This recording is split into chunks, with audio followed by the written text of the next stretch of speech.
अच्छा, एक और बहुत बड़ी कम्युनिटी है जिनकी मैं बहुत ज़्यादा रिस्पेक्ट करता हूँ, वो है ओवरसीज़ पाकिस्तानीज़। सो हम मुझे फॉलो भी बहुत करते हैं और मैं मोहब्बत बहुत ज़्यादा करता हूँ क्योंकि ज़ाहिर सी बात है हमारी पाकिस्तान की एक तरह से हमारी इकॉनमी की बैकबोन है। जिस तरह से वो फ़ॉरेन रेमिटेंस भेजते हैं, ज़्यादती बहुत ज़्यादा हो जाती है उनके साथ यार। ज़्यादती इन अ सेंस कि मैं अपने पर्सनली दोस्तों को जानता हूँ जिनके पाकिस्तान के मुख्तलिफ़ शहरों में उनके साथ स्कैम्स हुए हैं। क्यों? क्योंकि एक ओवरसीज़ पाकिस्तानी है बेचारा, वो यूके में रह रहा है, यूएस में रह रहा है, कनाडा में रह रहा है या फिर यूरोप में। उसको वो कमा रहा है पैसे और उसकी ख्वाहिश है कि पाकिस्तान में वो अपना घर बनाए, ठीक है?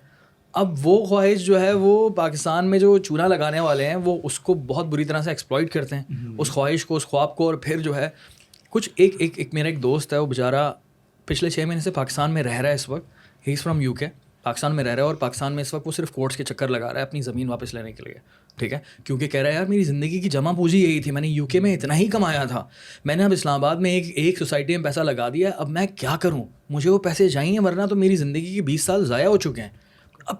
अब एक इंसान के नज़रिए से या उसके शूज़ में जाकर आप सोचें कि कितना बड़ा आपने धोखा दिया है। और जो भी था ये स्कैमर, इनको बिल्कुल भी शर्म नहीं आती यार, बिल्कुल ठीक है? सो ये एक बहुत बड़ा प्रॉब्लम है। अब ओवरसीज़ पाकिस्तानी इसको प्रॉपर तरीके से सिक्योरिटी देने के लिए आप लोगों ने क्या सोचा और उनको अट्रैक्ट करने के लिए क्या सोचा है कि आपका जो सवाल था दानियाल, बिल्कुल ठीक है। इसमें थोड़ा सा मैं एक एग्जांपल के थ्रू आपको थोड़ा सा समझाऊँ कि ओवरसीज़ के लिए ख़ासकर ओवरसीज़ क्लाइंट भी और तमाम वो लोग जो ख्वाहिश रखते हैं कि वो रियल इस्टेट में अपना पैसा इन्वेस्ट करें, कि यही वो लोग होते हैं कि जब ये किसी भी रेस्टोरेंट पे ऑनलाइन ऑर्डर करने जाते हैं या किसी भी रेस्टोरेंट पे डाइनिंग पे जाते हैं तो पहले उसके रिव्यूज़ चेक करते हैं डिफरेंट एप्लीकेशन से, जस्ट लाइक फूड पांडा और जगह जगह से, कि यार कि ये जो हम पिज़्ज़ा ऑर्डर करने जा रहे हैं इसके रिव्यूज़ कैसे हैं इस रेस्टोरेंट के, जो कि जिसकी प्राइस होती है कोई 1100, 1200, 1500 का पिज़्ज़ा। इसी तरह जब यही लोग किसी ट्रैवलिंग पे जाते हैं तो Booking.com और दूसरी एप्लीकेशन से होटल बुक करते हैं जो जिसकी प्राइस 11,000, 15,000, 20,000 पर डे एक रूम होता है, उसमें भी ये लोग चेक करते हैं कि क्या रिव्यूज़ हैं लोगों की तरफ से।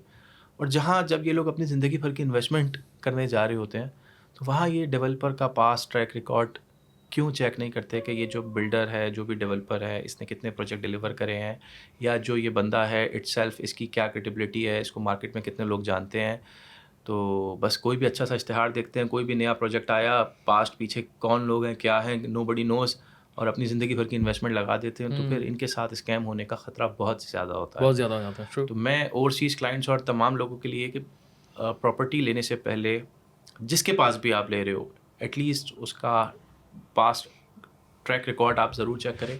और आबाद एक हमारी ऐसी एसोसिएशन है, बिल्डर्स की, डेवलपर्स की एसोसिएशन है, कि कोशिश करें कि अपने तमाम तर जिस जगह भी इन्वेस्टमेंट करें, लेकिन उसमें ये ज़रूर देखें कि ये जो डेवलपर है, ये जो बिल्डर है, ये आबाद का मेंबर है या नहीं।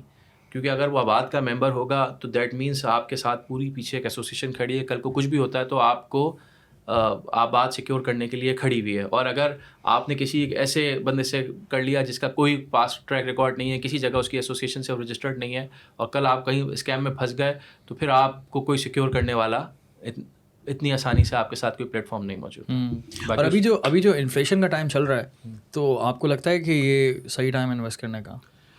बिल्कुल। रियल एस्टेट की इन्वेस्टमेंट की अगर हम बात करते हैं और हम उसको कंपैरिजन उसका हम कर सकते हैं, लेट्स से डॉलर से कर सकते हैं, गोल्ड से कर सकते हैं, किसी और कमोडिटी से अगर हम उसको कंपैरिजन करते हैं, तो हमेशा लॉन्गर रन के अंदर प्रॉपर्टी विंस। फॉर इंस्टेंस मैं अगर आपको एग्जांपल से बताऊं तो आज से हम 2007 या 8 की अगर बात करें तो उस वक्त डॉलर वॉज एट 60 रुपीज़, और उस वक्त अगर हम 1 लाख डॉलर खरीदना चाहें तो वो 6 मिलियन के हमें कॉस्ट करते, दैट इज 60 लाख रुपए के हमें वो 1 लाख डॉलर कॉस्ट करता था। उसी वक्त अगर हम उसको कंपैरिजन करें तो 60 लाख में हमें एक गुलिस्तान जौहर में एक 500 गज का बंगलो भी मिलता था। डॉलर आज बहुत ज़्यादा हाइक होने के बाद और हमारी जो इंस्टेबिलिटी है इकोनॉमिकली, फाइनेंशियली, पॉलिटिकल जो हमारा टर्मोइल चल रहा है, उसमें हमारा डॉलर शूट करके चला गया 300 रुपये। दैट मीन्स के जिसने 2008 में 1 लाख डॉलर लिया था 6 मिलियन का, आज उसकी वैल्यू हो गई 3 करोड़ रुपये। हमें बहुत ज़्यादा लगती है ये, मगर एट द सेम टाइम जिस स्मार्ट बंदे ने 6 मिलियन की प्रॉपर्टी गुलिस्तान जौहर में परचेज की थी, आज उसकी वैल्यू स्टैंड करती है 80 to 100 मिलियन के अराउंड। 8 से 10 करोड़ रुपए की उसकी प्रॉपर्टी की एज ऑफ टुडे वैल्यूएशन है। दैट शोज के अगर आप सिमिलरली आप गोल्ड से कंपैरिजन कर लें, गोल्ड हमारी फैमिली में, हमारे कल्चर सोसाइटी में गोल्ड को बड़ा जो है ना सपोर्ट प्रमोट किया जाता है। हम लोग अपने बेटियों को, बहनों को भी वो शादी में देते हैं। गोल्ड अगर हमारी फैमिली में, लेट्स से कि मेरी फैमिली में, मेरे रिलेटिव्स के पास, मेरी सिस्टर के पास, मेरे और भी जो जानने वाले, अगर हम उन सबका गोल्ड क्लब कर लें, लेट्स से हम सारा गोल्ड क्लब कर लेते हैं, उसकी आज हम अगर नेट वैल्यूएशन लेते हैं तो शायद हमारी 8-9 फैमिलीज, 10 फैमिलीज का गोल्ड क्लब होगी भी हार्डली 5 से 6 करोड़ रुपये की वैल्यू बनेगी। लेकिन उस टाइम पे अगर इतनी वैल्यू का प्रॉपर्टी या रियल एस्टेट में इन्वेस्टमेंट की होती है सही जगह के ऊपर, तो that could have gone up to 30 to 35 crore as of today. तो दिस शोज के इन्फ्लेशन हो या आपका जो ओवरसीज क्लाइंट इन्वेस्ट कर रहे हैं इस वक्त, या जो नहीं भी कर रहे, तो this is something which is very clear कि लॉन्गर रन के अंदर रियल एस्टेट विंस और बाकी आपकी सारी चीज़ों का कंपैरिजन वो पीछे रह जाता है। तो दिस इज समथिंग जो मैंने फैक्ट्स एंड फिगर्स आपको एक्सप्लेन करी। अच्छा, लॉन्गर रन में real estate wins, that's a very good point. और वो ज़्यादा बेहतर होता है जो कि बिल्कुल लेजिटिमेट हो। और उसके लिए जो है मुझे बताएं कि क्या कोई ऐसा पोर्टल है, कोई ऐसा तरीका है जिससे फॉर एग्जांपल अगर कोई ओवरसीज़ पाकिस्तानी है, मैं बैठा हूँ यहाँ पर और मुझे चेक करवाना है कि यार इस इलाके में इतनी ज़मीन है, मुझे उसकी लेजिटिमेसी चेक करनी है, मुझे देखना है कि इसमें 1 नंबर की कितनी है, 2 नंबर की कितनी है, कितने इदारे इसको इंडोर्स करते हैं वगैरह वगैरह, तो वो किस तरह से कर सकते हैं यार हम? देखिए, मैं दानियाल, आपका बड़ा ज़बरदस्त सवाल है। मुझसे अक्सर लोग जब मेरा इंट्रैक्शन होता है तो ये सवाल पूछते हैं। एक तो जब when you belong to real estate background, तो आपकी जब आप जिस भी फैमिली गैदरिंग में या दोस्तों में जाते हैं, तो दैट मीन्स आपके ऊपर फ़र्ज़ है, आपको पता होना चाहिए कि फ़लाना मामू के घर की वैल्यू कितनी है, फ़लाना की दुकान आज कितने की बिकेगी, फ़लाना दोस्त ने वो चीज़ ली थी वो बेचनी चाहिए कि नहीं। तो इस तरह के सवाल बहुत ज़्यादा मेरे गैदरिंग्स के अंदर मुझसे होते हैं। तो मैं एक सीक्रेट रेसिपी अगर आपको बताऊँ इन्वेस्टमेंट करने की, कि how to invest right, regardless आप किसी भी प्रोजेक्ट में, किसी के भी थ्रू और किसी भी शहर में इन्वेस्ट कर रहे हो, आपकी सीक्रेट रेसिपी है, उसको हम कहते हैं OADD, ऑड। 4 आपके कॉम्पोनेंट हैं जिसके ऊपर आपने फोकस करना है। O फॉर ओनरशिप, जिस पर्टिकुलर प्रोजेक्ट में, सोसाइटी में आप इन्वेस्ट करने जा रहे हैं, उसकी ओनरशिप क्या डेवलपर के नाम पे है या नहीं, कंप्लीट ओनरशिप। दूसरी चीज़ आती है approvals, which is for OA। Approvals की अगर हम बात करें तो जिस पर्टिकुलर प्रोजेक्ट में हम इन्वेस्ट करने जा रहे हैं, क्या उसने सारे रिक्वायर्ड अप्रूवल्स ऑब्टेन कर ली हैं रेलिवेंट डिपार्टमेंट से या नहीं। इन केस एक भी अप्रूवल मिसिंग है तो I would recommend not to invest in that particular project और सोसाइटी। फिर तीसरा आ जाता है D फॉर डिमांड, कि जिस प्रोजेक्ट में या जिस जगह आप इन्वेस्ट करने जा रहे हैं, क्या वहाँ पर रेलिवेंट एग्जिस्टिंग डिमांड है या नहीं। लेट से बहुत सारे लोगों ने गवादर में इन्वेस्ट किया, वहाँ पे की पॉपुलेशन लेट से 5 लाख थी और 50 लाख के करीब वहाँ पे लोगों ने छोटी बड़ी प्रॉपर्टीज बेच दी और लोगों ने खरीद भी ली। तो क्या वहाँ एक्चुअल डिमांड सिर्फ इस बात के ऊपर कि भाई फ्यूचर है गवादर? या एग्जैक्टली, बट क्या वहाँ एक्चुअल डिमांड एग्जिस्ट करती है? नो। जहाँ पे डिमांड किसी पर्टिकुलर चीज़ की नहीं है, वहाँ वो चीज़ अप्रिशिएट भी नहीं होगी और शायद बनाना भी मुश्किल हो। और लास्ट चीज़ आ जाती है, last day is for delivery.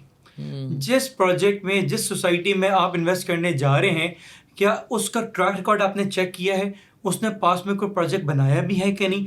अगर उसने पास में कोई प्रोजेक्ट लॉन्च किया था, क्या वो टाइम में डिलीवर हुआ था, नहीं हुआ था, जो कमिटमेंट्स थी वो उसने ऑनर की थी या नहीं। तो ये OADD which is called odd वाला जो formula, that is the secret recipe for making the right investment.